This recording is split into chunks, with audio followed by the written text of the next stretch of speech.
오늘 이 말씀은 이제 예레미야가 이스마엘에게 예언을 한 뒤에 이스마엘과 그 무리들이 예레미야에게 했던 반응입니다. 분명히 이스마엘과 그 무리들은 애국자들이었고 그리고 그 나라를 어떻게 해서든지 구원하고자 하는 그런 마음을 갖고 있는 그런 당연한 그런 사람들이었었습니다. 그런데 그들은 하나님의 말씀을 듣지 않았죠. 하나님의 뜻은 거기에 있는 것이 아니라 그 바벨론 가운데 살면서 그곳에서 평안하고 안정감을 누리면서 사는 것이 하나님의 생각이었고 뜻이었지만 그들은 독립운동을 하겠다는 마음을 갖고 있었습니다. 그리하여 총독 그달랴를 그들이 죽이고 예레미야에게 와서 예레미야에게 하는 말이 당신의 하나님께 기도해달라고, 우리가 하나님의 말씀이면 다 순종하겠노라고. 그러면서 예레미야에게 왔을 때 예레미야가 애굽으로 가면 반드시 망할 것이다. 거기 가면 죽을 것이다. 그러니 이곳에 머물러 있으면 하나님이 보호해 주시고 지켜주신다라고 그렇게 예언의 말씀을 주었습니다. 그랬더니 이 사람들이 마음이 갑자기 확 바뀌어버렸어요. 하나님의 말씀이면 우리가 살기도 하고 죽기도 하고 우리 마음에 옳든지 그르든지 다 따라가겠습니다 라고 했던 그 사람들이 자기 마음에 맞지 않는 예언의 말씀, 자기의 생각과 다른 하나님의 말씀을 들었습니다. 여러분, 우리가 이 참된 믿음 있는 사람은 어떤 사람입니까? 믿음 있는 사람은 하나님의 뜻에 자기 자신의 감정과 의지와 이런 것들을 내려놓고 하나님의 뜻이라면 아멘 하는 사람이죠. 특별히 그러한 사람은 어떤 사람이냐면 진실합니다.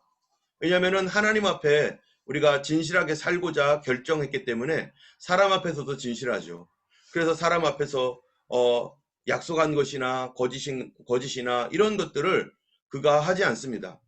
우리가 이 사람이 참된 그리스도인인지 아닌지 우리가 알 수 없죠. 그런데 일상생활 하다 보면 그 사람이 정말로 진실한 사람인지를 통해서 진실한 사람이라면 이 사람이 참된 그리스도인일 가능성이 대단히 높습니다. 그러나 진실하지 않고 거짓말하면서 살아간다면은 그 사람은 분명히 이 진실하지 않은 그리스도인, 교회는 다니는데 참된 그리스도인이 아니 될 수도 있겠죠. 어쨌든 자기 자신이 옳다고 여기는 결정에 대해서 고집하고 하나님의 말씀을 버립니다. 여러분, 하나님께서 심판하시는 기준이 있습니다. 무엇 가지고 하나님께서 심판을 하실까요? 이스라엘과 유다가 무엇 때문에 심판받았습니까? 그리고 또 하나님께서 마지막 날에 무엇을 가지고 심판할 것인가? 하나님께서 그냥 기분 나쁘다, 감정대로 심판하지 않습니다. 우리가 법원에 가면은 판사들이 있는데요. 이 판사들이 판결을 내립니다. 그 판결은 무엇에 따라 판결합니까? 바로 법이 정해진 대로 판결을 하는 것이죠.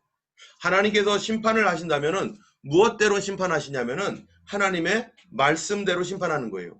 이 성경에 기록되어 있는 이 말씀대로 하나님께서 심판하시게 돼 있어요.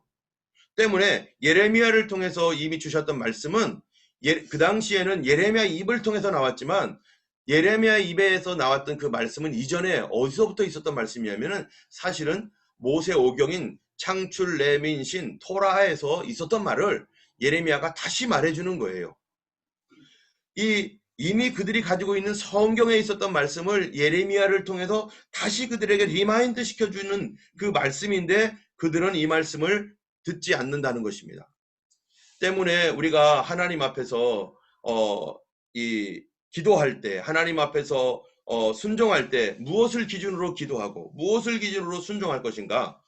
그거는 절대적으로 하나님의 말씀에 있습니다. 내가 보았던 것, 느꼈던 것, 들었던 것, 이거 수없는 것들을 해봐야 소용없어요. 어디 기준에 맞아야 돼요, 그게?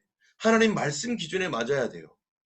그래야만 내가 하나님께서 개인적으로 주셨던 그 레마의 말씀들이 이게 하나님의 뜻 가운데 있는 거구나라고 하는 것을 분별할 수 있는 것인데 그것에서 벗어나면은 우리는 가차없이 그걸 버려야 됩니다. 왜냐하면 우리의 원수가 있기 때문에 사단이 우리를 계속해서 공격하고 속이기 때문에 여기에 이 이스마엘이라고 하는 이 사람이 와서 하나님의 말씀을 들었지만 그들은 자기 고집대로 그렇게 하지 않겠노라고 하면서 많은 유다 사람들이 어디로 갑니까? 하나님께서 그렇게 가지 말라고 했던 바로 애굽으로 갑니다. 그렇게 가면 안 된다고 했던 애굽을 향해 가는데 이거는 성경에서 이미 창출내민신 신명기에서 애굽으로 가지 마라.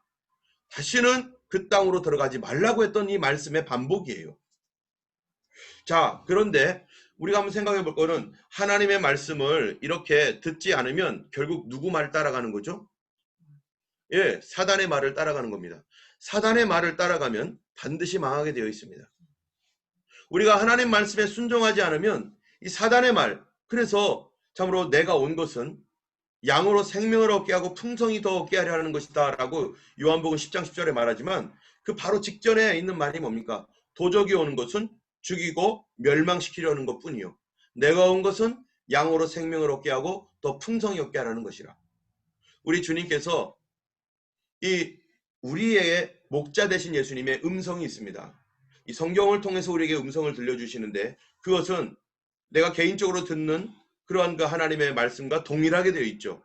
그런데 이 말씀에 순종하지 않으면 결국 사단의 말을 따라가는데 마귀의 말을 따라가고 그들은 보이지 않죠.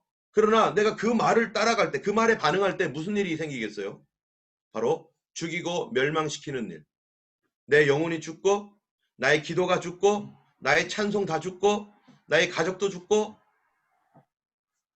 나의 믿음도 죽고 죽이고 멸망시키는 일들이 일어나는데요. 그런데 예레미야가 그 말씀을 지속적으로 얘기해서 정말로 그 민족이 예레미야에게 반응하지 않고 하나님 말씀에 반응하지 않고 반대에 반응하다 보니까 어떻게 됐습니까? 민족 전체가 바벨론에 의해서 멸망당하고 죽고 무너지고 다 깨져버렸어요. 그런데 문제는 그렇게 무너지고 깨지고 부서졌는데 아직 뭐 한다는 거예요? 회개하지 않는다는 거죠. 오늘 이 본문에 보면은 누구에게 하는 얘기냐면은 애굽 땅에 사는 유다 사람들이에요. 하나님 말씀대로 순종하지 않을 때 무너지고 깨지고 부서졌고 더 악화되고 있는 것을 보면서도 이게 뭔지를 모르는 거예요. 지금 계속 무너져 내려가고 있고 부서져 내려가고 있는데 깨닫지 못하는 거예요. 그리고 하나님의 말씀이 애굽에서 있는 그 사람들 반드시 망할 것이다. 하나님 말씀 안에 거하지 않으면 반드시 부서질 것이다. 지금 부서진 것보다 더 부서질 것이다. 라고 하나님께서 말씀하고 있는 것입니다. 우리가 하나님은 이 성경에 있는 이 하나님 말씀 안에서 우리에게 음성을 들려주시고 그 말씀 안에서 우리의 갈 길을 보여주시고 또 그 말씀으로 우리를 새롭게 하시고 회복하십니다.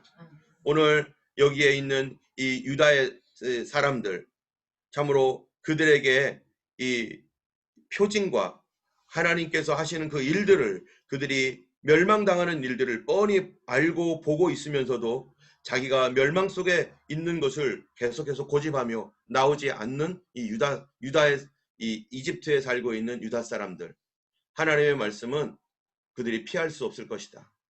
멸망을 피할 수 없을 것이다. 이 요한계시록에서도 보면은 뭐라고 말합니까?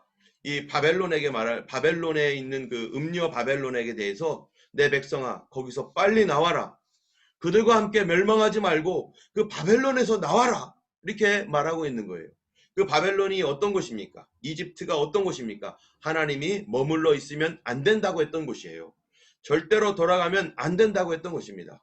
때문에 우리 이제 21일 이 다니엘 기도 가운데 우리가 어디에 있는지 분별하고 우리가 머물러 있지 않아야 될 곳에서 빠져나오는 그런 시간이 되기를 원하고 우리의 삶이 그리함으로 말미암아 하나님의 말씀 속에 거하는 그러한 21일 다니엘 기간이 되기를 원합니다. 이 기간이 끝났을 때 우리가 이제 주님의 보호하심과 또 하나님의 치료하심과 하나님의 역사하시는 그 은혜가 우리 가운데 가득하여서 하나님의 뜻이 정말로 하늘에서와 같이 이 천국의 이 땅에서도 이루어지고 예수님께서 이 하늘의 문을 우리를 통해 열어주신다라고 너희에게 천국의 열쇠를 주겠다고 했던 것처럼 우리가 가지고 있는 그 권능은 하나님 나라의 문을 여는 권능입니다. 우리의 기도와 순종과 겸손을 통해서 하나님께서 우리에게 참으로 그 문을 열어주실 것이고 우리에게 천국의 열쇠를 준다고 베드로에게 말했던 이 믿음의 고백을 통해서 말했던 것처럼 우리가 정말로 우리 교회가 이 각 도시마다 하나님 나라의 문을 열 수 있는 겸손한 교회가 되도록 하나님 우리를 통해 도시의 전도가 일어나고 우리 각 사람마다 놀라운 성령의 권능을 주셔서 초대교회 같은 그런 놀라운 역사를 보게 될 뿐만 아니라 우리 가정과 우리의 삶 가운데 우리 하나님께서 겸손한 가운데 나를 통해서 우리 가정에 천국의 문이 열리고 우리 교회에 하나님 나라의 문이 열려서 평화와 사랑뿐만 아니라 치유와 은혜가 정말로 우리를 통해서 좀 축복의 통로와 같이 가득하게 되는 그런 귀한 시간이 되기를 주님의 이름으로 축원합니다. 이 시간 우리 함께